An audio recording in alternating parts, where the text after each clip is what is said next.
Be strong and courageous. Do not be afraid. Do not be discouraged, for I will be with you wherever you go. Ladies and gentlemen, please join me as we mark this very special occasion in a word of prayer. Gracious and merciful Lord, you are the giver of life, the igniter of faith, provider of hope, and author of love. Mighty One, O Ancient of Days, you have commanded us to be strong and courageous in life or in death, because you are always with us. Receive your servant's most humble prayer as we gather today to remember, honor, and celebrate four selfless exemplars of unquestioned, strong, and courageous valor.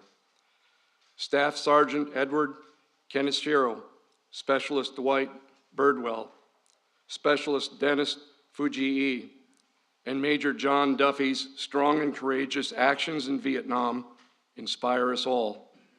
Each of these men distinguished himself at the risk of their own lives above and beyond the call of duty.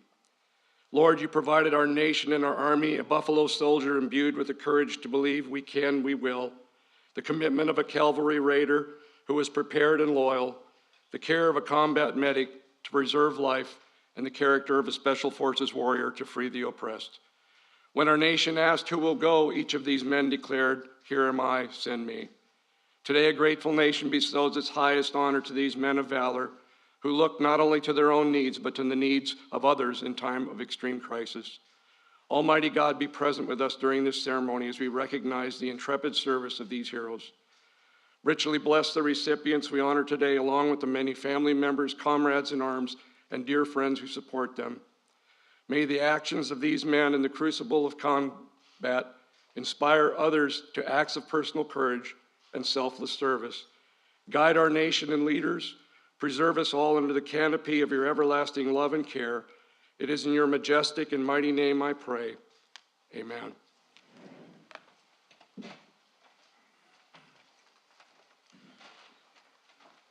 Thank you, General. Please be seated. Please be seated. Well, welcome to the White House. You know, this is a day that I quite frankly think being president is inadequate because there's so many brave women and men in here, and so many people we're honoring today.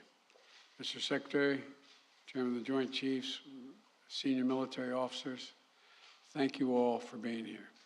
Yesterday marked the 246th anniversary of this nation's independence. 246 years of struggle and sacrifice to uphold the principles so dear to the character of our nation: liberty, democracy, God-given rights of every individual.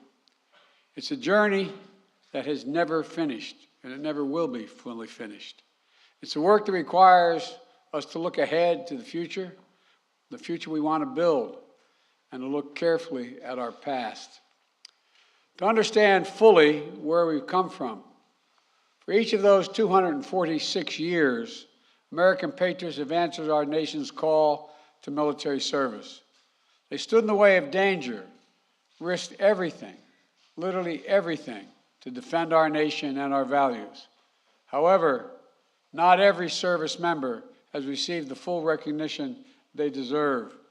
Today, we're setting the record straight.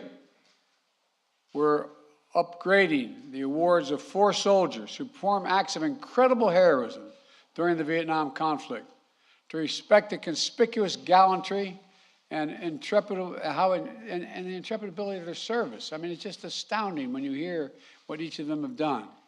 They went far above and beyond the call of duty. It's a phrase always used, but it takes on life when you see these men. To the late Staff Sergeant Edward M. Kaneshiro, to Specialist 5 Dwight W. Birdwell, to Specialist 5 Dennis M. Fujii, and to Major John Duffy. I'm proud to finally award our highest military recognition, the Medal of Honor, to each of you, one posthumously. It has been a long journey to this day for those heroes and their families, and more than 50 years have passed, 50 years since the jungles of Vietnam, where as young men these soldiers first proved their mettle. But time has not diminished their astonishing bravery, their selflessness in putting the lives of others ahead of their own, and the gratitude that we as a nation owe them. December 1, 1966, Staff Sergeant Kaneshiro was an infantry squad leader. His platoon was navigating toward what seemed to be a peaceful village. It was an ambush. A vastly superior force of North Vietnamese troops was concealed within the village, protected by fortified bunkers, underground tunnels, and a big trench that ran through the entire village. As Staff Sergeant Kaneshiro led his squad to the east of the village, two other squads headed straight in, where the enemy opened fire on them with machine guns and small arms fire, killing the platoon leader, the point man, and pinning down two squads. Hearing the battle unfold, Staff Sergeant Kaneshiro moved his squad toward the sound of the firing, where he quickly jumped into action. The machine gun fire suppressing his platoon mates was coming from a big trench. It had to be stopped. He ordered his men to take cover, and then he advanced alone toward the enemy position, armed with 6 grenades and his M16. Laying flat on the ground, Staff Sergeant Kaneshiro hurled his first grenade. It sailed directly through the aperture of the bunker, taking out the machine gunner in the first throw. He then jumped into the trench alone, moving along the trench for 35 meters, clearing the enemy as he went. As his head would emerge above the trench, as he yelled, "Grenade!" Then his platoon would lose sight of him and hear it explode. By the time he was done, the two other squads were able to stand up, collect their dead and injured, and recognize and reorganize the fight, and successfully withdraw from the village. According to the eyewitnesses' account of the battle from Staff Sergeant Haskett, Kaneshiro's bravery in single-handedly clearing the trench averted what might have been, quote, a disaster for the whole platoon. Born and raised in Hawaii, the son of Japanese immigrants, a proud husband and father of 4, Staff Sergeant Kaneshiro continued his service with his unit in Vietnam until he was killed in action by hostile gunfire on March 6, 1967. Today, his memory lives on in the lives he saved, in the legend of his fearlessness, and in the hearts of the family he left behind. John, Naomi, Tom, thank you for being here today. And thank you, too, for your sister Doris as well, who could not be with us. And John, thank you for your military service. Your family sacrificed so much for our country. I know that no award can ever make up for the loss of your father, for not having him there as you grew up. But I hope today that you take some pride and comfort in knowing his valor is finally receiving the full recognition it has always deserved. January 31, 1968, it was an opening assault that would come to be known as the Tet Offensive, a particularly bloody period of the Vietnam War.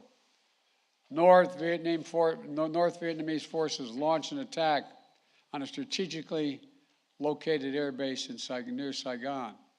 The first American unit called to respond was that of Specialist 5 Dwight Birdwell. Unknown to approximately 100 men in C Troop, they were moving to be taken on a full regiment of Viet Cong, likely to be more than 1,000 strong. They arrived, the troop engaged the Viet Cong forces. Specialist Birdwell's unit took the main brunt of the attack, with many tanks and vehicles disabled. When his tank commander was hit and gravely wounded, Specialist Birdwell got him to a place of safety and then took command. He knew his vehicle was on the first line of defense, so Birdwell stood in his commander's hatch at times, half exposed, at times standing entirely out of the tank, fully exposed, laying down suppressive fire on the enemy. He used the tank's cannon. He used the tank's machine gun. He used his personal rifle. He sustained fire, drove back the attackers, and created a place of relative safety for the injured men behind the tank to take cover. He provided battlefield updates to his commanders until the enemy shot the communication system right off of his helmet.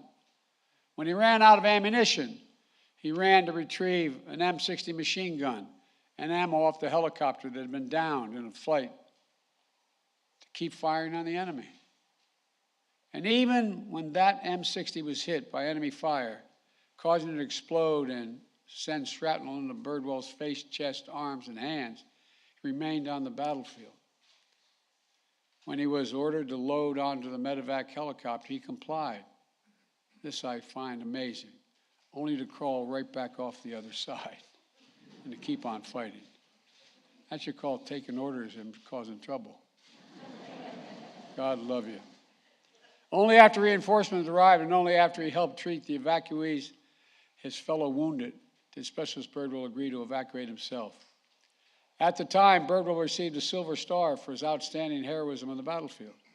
It took decades for his commanding officer, then General Glenn Otis, to realize Birdwell had not received the full honor he had earned. But in retirement, General Otis made sure to correct the record and fully document Birdwell's actions to make this day possible. A member of the Cherokee Nation, Birdwell credits the Cherokee veterans who came before him and encouraged him to serve when he called.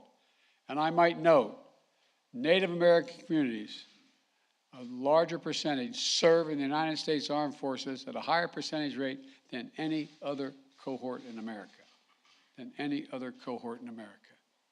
After leaving the Army, Birdwell continued to build a legacy of service in his community in Oklahoma. He started his own law firm, served for 12 years on the Cherokee Nation Supreme Court, and he passed that legacy of service down to his daughter, Stephanie Birdwell, who's with him today, and who serves as the director of the Office of Tribal Relations at the Department of Veterans Affairs. Specialist Five Birdwell, thank you. Thank you, thank you. And to your wife, Virginia, who I know wishes she could be here with you today, give her our love as well. I'm grateful for all that you've given to our country, and that at long last, your story is being honored as it should have been always. February 18, 1971, Specialist 5 Dennis Fujii, who was serving as a second tour in Vietnam as a crew chief on a helicopter ambulance, conducting a rescue operation in Laos. They were there to evacuate wounded Allied Vietnamese military personnel. But as their chopper attempted to land, it became the target, sustaining heavy damage that caused them to crash land in the middle of the conflict. When a second American helicopter managed to land nearby minutes later, it was able to evacuate all the downed crewmen except the Specialist Fujii. Rather than risk the lives of his crewmates, Specialist Fujii waved off the helicopter, told them to depart, remaining behind as the only American on the battlefield. Several attempts were made to rescue him before Specialist Fujii could find a radio and call off further attempts. It was too dangerous, he said. He stayed behind, ignoring his own wounds, while helping tend the wounded Vietnamese allies on the field. The next night, the enemy force renewed their assault on the Allied lines with heavy artillery. For more than 17 consecutive hours, Specialist Fujii called in American gunships to help repel the attack. He repeatedly exposed himself to hostile fire in order to better observe enemy positions and direct airstrikes against them. On the radio, his fellow Americans knew him as Papa Whiskey, clear-eyed, level-headed soldier, directing airstrikes so precisely they were able to drive back the forces that had come within 15 to 20 meters of a friendly camp. When an American helicopter was finally able to retrieve him, wounded and severely fatigued, 2 days after his air ambulance had crashed, he made it only about 4 kilometers before it crash landed. Specialist Fujii had to wait 2 more days for another South Vietnamese base before he was able to leave the area and receive the medical assistance for his wounds. Speaking to the press shortly after his experience, Specialist Fujii downplayed his own contributions and honored the skills of the Allied Vietnamese troops he fought with, simply saying, I quote, "I like my job. I like to help other people who need help out there." It's amazing. Today, Specialist 5 Fujii, we remember and we celebrate just how many people you helped. I want to thank you and your wife, Ray, who couldn't be here with you today, and your brother, Edwin, for all your family has done for this nation. We will forever honor your commitment to your crew, your allies, and to your country. April 14, 1972, the Battle of Fire Support Base Charlie. The lone American on the base, serving as a senior advisor to the Army of the Republic of Vietnam, was Major John Duffy. They called him Dusty Cyanide. That was his call name. In those days, leading up to April 14th, the battalion command post had been destroyed. Major Duffy had already been twice wounded, refusing evacuation. Efforts to resupply the base had failed, and FSB Charlie was surrounded by the battalion-sized element. For hours, American gunships guided by Dusty Cyanide took airstrikes on enemy positions. Major Duffy repeatedly exposed himself to danger in order to direct the gunship's fire and keep the battalion from being overrun. He even called in one strike, extreme danger close, to his own position in order to drive back the advancing attack. And when he was wounded again, he again refused evacuation. He worked side by side to organize the defense of the base with the Vietnamese commander, Major Miley, who was here today. Major, where are you? Major, thank you for being here. Thank you for your service.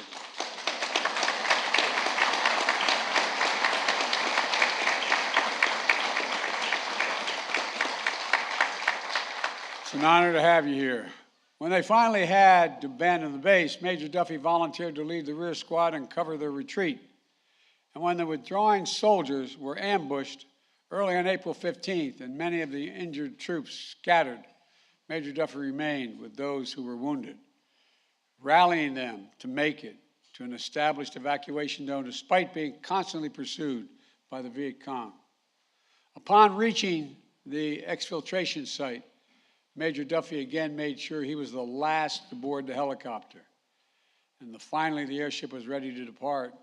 One of his Vietnamese allies was shot in the foot, causing him to fall backwards out of the helicopter. But Major Duffy caught him and dragged him back in on board with him, saving one more life along the way. Major Duffy served in the Army until 1977, completing 3 tours in Vietnam, numerous Special Forces assignments, and 20 years of faithful service to our country. After which he went on to a successful career as an author and was even nominated for a Pulitzer Prize for Poetry. He is the definition of a warrior poet, enduring devotion to those he served with and those who serve our nation still. Thank you, Major Duffy, for all that you've inspired in others. And as Commander-in-Chief, I know this is not only for those who wear the uniform of our nation who serve, it's your families as well.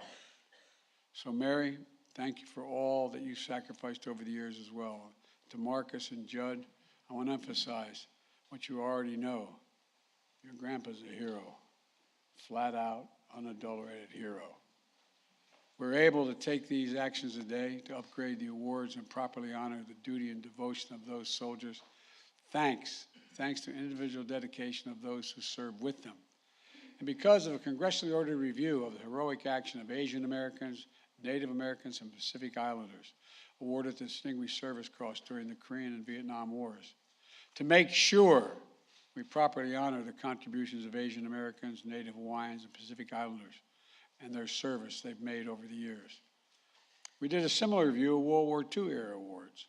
It resulted in 22 Medal of Honors being awarded Asian Americans, Native Hawaiians, and Pacific Islanders service members who had previously been under-recognized, including a very close friend of mine, one of my closest friends and benefactors in the United States Senate, Danny Inouye, United States Senator. So I want to also thank the members of Congress who helped make this possible, ensure that the United States lives up to our promises, that for those who give their best for our country, we'll always, always give our best to you. I also want to take a moment to recognize 3 other Medal of Honor recipients awarded for their heroic actions in Vietnam who are with us today. Walter Morin. Walter, where are you? There you go, stand. Walter, thank you, Tom.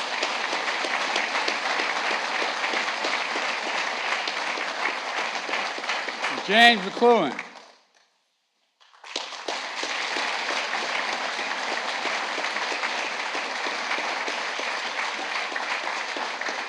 Brian Thacker.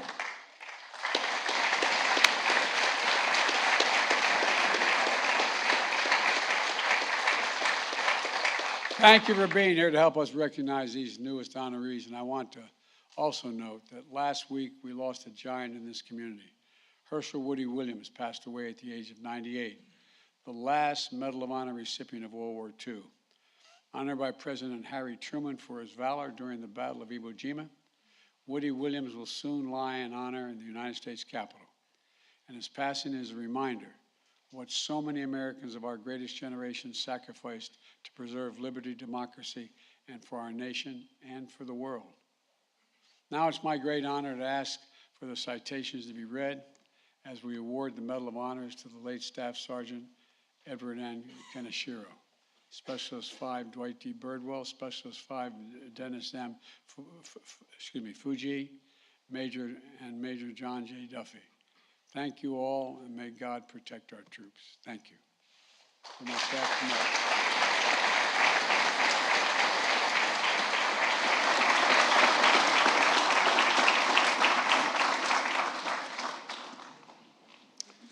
John Kaneshiro, accepting on behalf of his father, Staff Sergeant Edward Kaneshiro.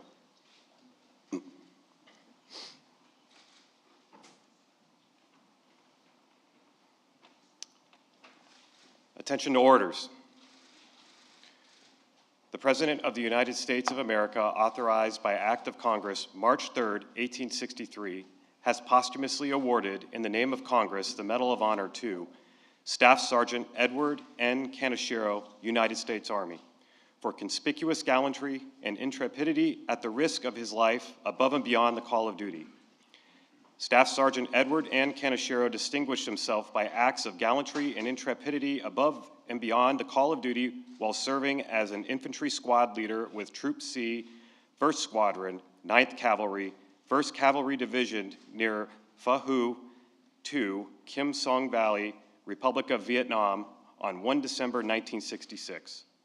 Not knowing that the village was heavily fortified with a fully bunkered and concealed trench system and garrisoned by the North Vietnamese troops in vastly superior forces, 2 squads of the platoon had deployed to its center, while Staff Sergeant Kaneshiro and his squad scouted the more than open terrain to the east of the village. Sensing the opportunity to ambush the infantry squads, the entrenched enemy force erupted with machine gun and small arms fire against the 2 squads at the center of the village, killing the platoon leader and the point man, wounding 4 others, then successfully suppressing the surviving soldiers. Staff Sergeant Kaneshiro moved with his men to the sounds of the fire, swiftly reading the situation, seeing that the fire from the trench had to be stopped if anyone was to survive. He first deployed his men to cover, then crawled forward to attack the enemy force alone. He began by throwing grenades from the parapet while flattened to the ground, successfully throwing the first grenade through the aperture of the bunker, eliminating the machine gunner who had opened the action. With 5 grenades remaining and his rifle to sustain the assault, Staff Sergeant Kaneshiro jumped into the trench to sweep its length where it fronted the 2 pinned squads. Over the distance of about 35 meters, he worked the ditch alone, destroying 1 enemy group with rifle fire and 2 others with grenades. By the end, by the end of his sweep, the able-bodied survivors of the 2 squads were again standing and preparing to move the dead and wounded. Staff Sergeant Kaneshiro's actions enabled the orderly extrication and reorganization of the platoon, which ultimately led to a successful withdrawal from the village. Staff Sergeant Kaneshiro's conspicuous gallantry and uncommon heroism under fire are in keeping with the highest traditions of the military service and reflect great credit upon himself, his unit, and the United States Army. Signed, Joseph R. Biden, the President of the United States.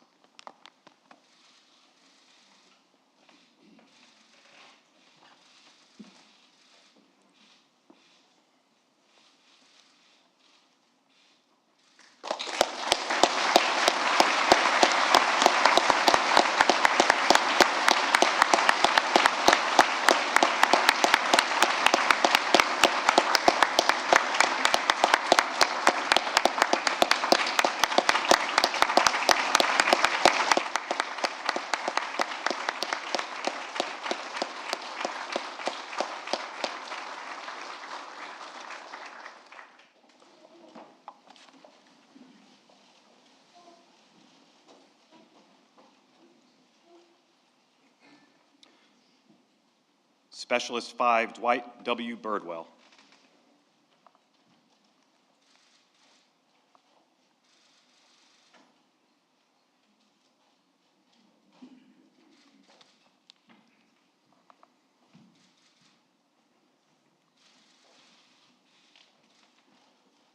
Attention to orders. The President of the United States of America, authorized by Act of Congress, March 3, 1863, has awarded in the name of Congress the Medal of Honor to Specialist 5 Dwight W. Birdwell, United States Army, for conspicuous gallantry and intrepidity at the risk of his own life above and beyond the call of duty. Specialist 5 Dwight W. Birdwell distinguished himself by acts of gallantry and intrepidity above and beyond the call of duty while serving with C Troop, 3rd Squadron, 4th Cavalry, 25th Infantry Division in the Republic of Vietnam on 31 January 1968. On this date, C Troop was ordered to move south to help repel an enemy attack on Ton Son Nhut Air Base. As the C Troop column of tanks and armored personnel carriers approached the west gate of Ton Son Nhut Air Base, it became under intense enemy fire from a building at its right. Unbeknown to C Troop, it had driven directly into an enemy force consisting of 3 battalions. The column tried to push through the initial attack, but the lead tank, crippled by rocket-propelled grenade explosions, was blocking the way forward. C Troop immediately came under heavy enemy fire from both sides of the road. Specialist 5 Birdwell, upon seeing that his tank commander was wounded by enemy fire, immediately went to his aid. Under intense enemy fire, he lowered the injured tank commander to the ground and moved him to safety. Specialist 5 Birdwell then, with complete disregard for his own safety, mounted the tank and assumed the tank commander's position. Standing in the tank commander's hatch with the upper half of his body exposed to heavy enemy fire, Specialist 5 Birdwell used the enemy tank's 50 caliber machine gun and 90 millimeter main gun to suppress the enemy attack. With ammunition for the 90 millimeter main gun exhausted, he continued to fire the 50 caliber machine gun until it overheated. At this point, Specialist 5 Birdwell, rather than abandoning his position, continued to engage the enemy with his M16 rifle, sometimes exposing his entire body to fire in order to engage the enemy from a better vantage point. When a U.S. helicopter crashed nearby, Specialist 5 Birdwell, under withering enemy fire, dismounted and moved to the helicopter where he retrieved 2 M60 machine guns and ammunition. After giving 1 M60 and ammunition to a fellow soldier, he remounted his tank and used the other M60 to again engage the enemy. Specialist 5 Birdwell continued to engage the enemy with complete disregard for his own safety until the M60 he was firing was hit by enemy fire. Specialist 5 Birdwell, now wounded in the face, neck, chest, and arms, dismounted the tank but refused to be medically evacuated. Instead, Specialist 5 Birdwell, under enemy fire, rallied fellow soldiers to advance toward the front of the armored column where they set up a defensive position by a large tree. From this position, he and the other soldiers engaged the enemy with M16 fire and grenades. As the enemy fire lessened, Specialist 5 Birdwell gathered ammunition from disabled vehicles and helped wounded soldiers move to safer positions. His leadership and tenacity under fire inspired the other C Troop soldiers to continue fighting against the superior enemy force and directly contributed to the enemy's ultimate defeat. Specialist 5 Birdwell's extraordinary heroism and selflessness above and beyond the call of duty were in keeping with the highest traditions of military service and reflect great credit upon himself, his unit, and the United States Army. Signed, Joseph R. Biden, the President of the United States.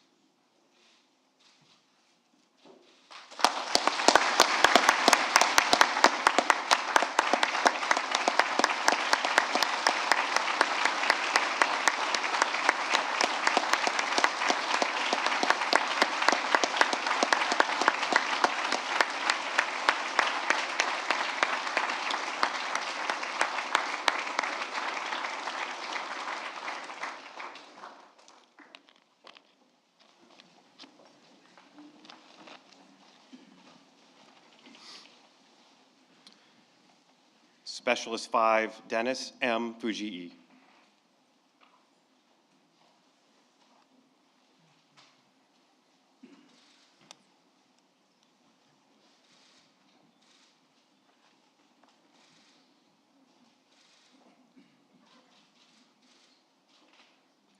Attention to orders. The President of the United States of America, authorized by Act of Congress, March 3rd, 1863, has awarded in the name of Congress the Medal of Honor to Specialist 5 Dennis M. Fujii, United States Army, for conspicuous gallantry and intrepidity at the risk of his own life and above and beyond the call of duty. Specialist 5 Dennis M. Fujii distinguished himself by conspicuous gallantry and intrepidity beyond the call of duty while serving as crew chief aboard a helicopter ambulance during the rescue operations in Laos, Republic of Vietnam, during the period of 18 to 22 February 1971. Specialist 5 Fujii was serving with the 237th Medical Detachment, 61st Medical Battalion, 67th Medical Group. The team's mission was to evacuate seriously wounded Vietnamese military personnel from the midst of a raging battlefield. The aircraft's primary approach, the bullet-infested landing zone, was thwarted by heavy volumes of enemy fire directed at the specialist's helicopter. As the pilot made a second landing attempt, the enemy concentrated a barrage of flak at the air ambulance, which damaged the craft and caused it to crash in the conflict area, injuring Specialist 5 Fujii. Moments later, another American helicopter successfully landed near the wreckage of the specialist airship and extracted all the downed crewmen except for Specialist 5 Fujii, who was unable to board the helicopter due to intense enemy fire directed at him. Rather than further endanger the lives of his comrades aboard the second helicopter, Specialist 5 Fujii waved the craft out of the combat area and remained behind as the only American on the battlefield. Subsequent attempts to rescue the specialist were aborted due to violent anti-aircraft fire. Specialist 5 Fujii finally secured a radio and informed the aviators in the area that the landing zone was too hot for further evacuation attempts. During the night and all through the next day, Specialist 5 Fujii disregarded his own wounds as he administered first aid to the Allied casualties. On the night of 19 February, the Allied perimeter came under ruthless assault by a reinforced enemy regiment supported by heavy artillery. Once again obtaining a radio transmitter, Specialist 5 Fujii called in American helicopter gunships to assist the small unit in repelling the attack. For a period of over 17 consecutive hours, Specialist 5 Fujii repeatedly exposed himself to hostile fire as he left the security of his entrenchment to better observe enemy troop positions and to direct airstrikes against them. At times, the fighting became so vicious that Specialist 5 Fujii was forced to interrupt radio transmissions in order to place suppressive rifle fire on the enemy while at close quarters. Though wounded and severely fatigued by 20 February, the specialist bore the responsibility for the protection and defense of the friendly encampment until an American helicopter could land and attempt to airlift him from the area. As his air ambulance left the battlefield, it received numerous hits and was forced to crash land at another South Vietnamese Ranger base approximately 4 kilometers from the specialist's original location. The totally exhausted Specialist 5 Fujii remained at the Allied camp for 2 more days until yet another helicopter could return him to Foul Bay for medical assistance on 22 February.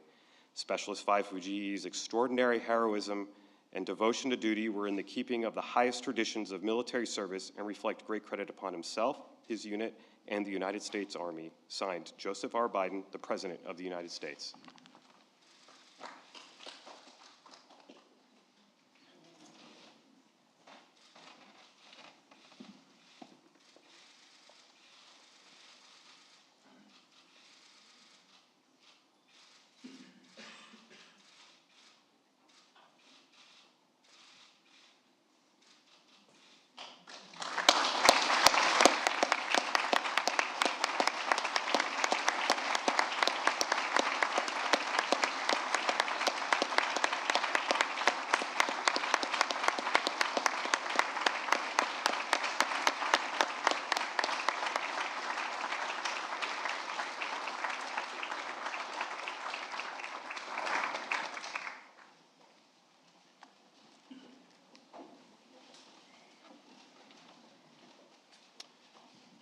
Major John J. Duffy.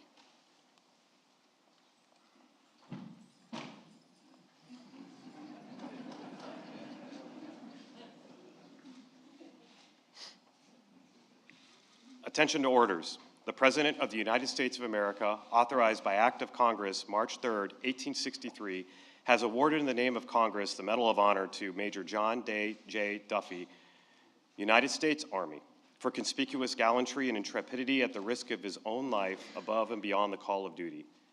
Major John J. Duffy distinguished himself by acts of gallantry and intrepidity above and beyond the call of duty while serving as the senior advisor to the 11th Airborne Battalion, 2nd Brigade, Airborne Division, Army of the Republic of Vietnam in the Republic of Vietnam during the period of 14 to 15 April 1972. In the 2 days preceding the events of 14 to 15 April 1972, the commander of the 11th Airborne Battalion was killed, the battalion command post was destroyed, and Major Duffy was twice wounded but refused to be evacuated. Then on 14 April, Major Duffy directed the defense of Fire Support Base Charlie, which was surrounded by a battalion-sized enemy element. In the morning hours, after a failed effort to establish a landing zone for resupply aircraft, he moved close to the enemy anti-aircraft positions to call in airstrikes. At this time, Major Duffy was again wounded by fragments from a recoilless rifle round and again refused medical evacuation. Shortly thereafter, the enemy began an artillery bombardment on the base, and he remained in an exposed position to direct gunships onto enemy positions, which eventually silenced the enemy fire. Following the bombardment, Major Duffy assessed the conditions on the base and personally ensured the wounded friendly foreign soldiers were moved to positions of relative safety, and the remaining ammunition was appropriately distributed to the remaining defenders. Shortly thereafter, the enemy resumed indirect fire on the base, expending an estimated 300 rounds. Nevertheless, he remained in an exposed position to direct gunship fire on the enemy positions. In the late afternoon hours, the enemy began a ground assault from all sides of the fire base, and Major Duffy moved from position to adjust fire, spot targets for artillery observers, and ultimately to direct gunship fire on a friendly position which had been compromised. As the evening wore on, it became clear that the defenders could not withstand the overwhelming enemy forces, and he began to organize an evacuation of the firebase under the cover of night. With the goal of a complete withdrawal, Major Duffy was the last man off base, remaining behind to adjust covering fire from gunships until the last possible moment. When the acting battalion commander was wounded, he assumed command of the evacuation and maintained communication with available air support to direct enemy fire on the enemy. In the early morning hours of 15 April, the enemy ambushed the battalion, inflicting additional casualties and scattering some of the able-bodied soldiers. Major Duffy organized defensive positions during the ambush and ensured the friendly foreign forces could successfully repulse the enemy. After withstanding the ambush, he led the evacuees, many of whom were significantly wounded, to an established evacuation area, despite continually being pursued by the enemy. Upon reaching the exfiltration site, Major Duffy directed gunship fire on the enemy positions and marked a landing zone for the helicopters.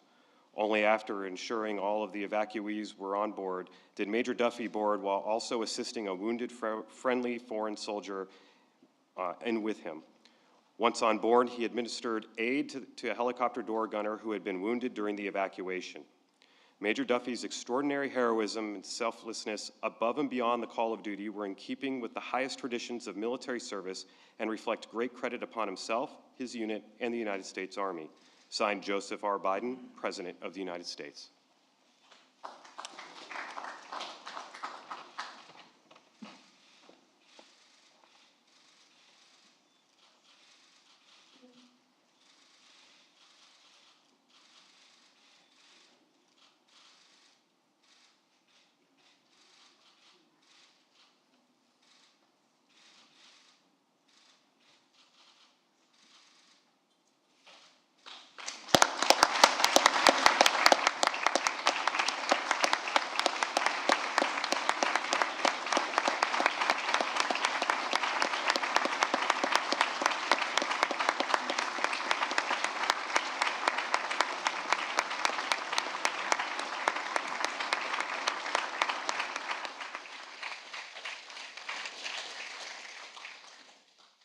Please join me in receiving this blessing as we depart.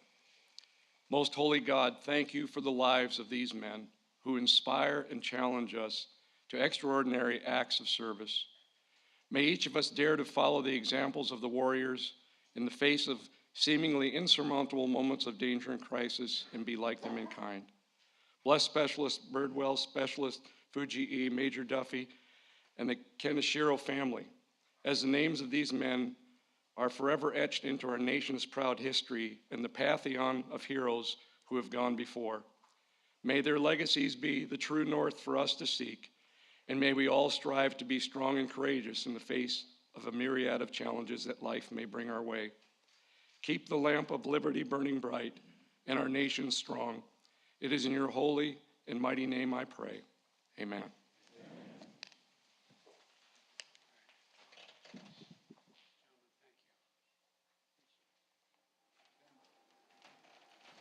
I think we're dismissed. It's a great honor. Thank you all so very much. Ladies and gentlemen, please remain in your seats as the President and First Lady depart. Thank you.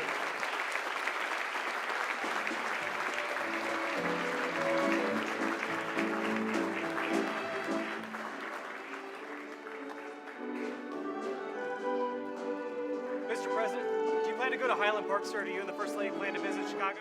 Mr. President, will you visit Highland Park?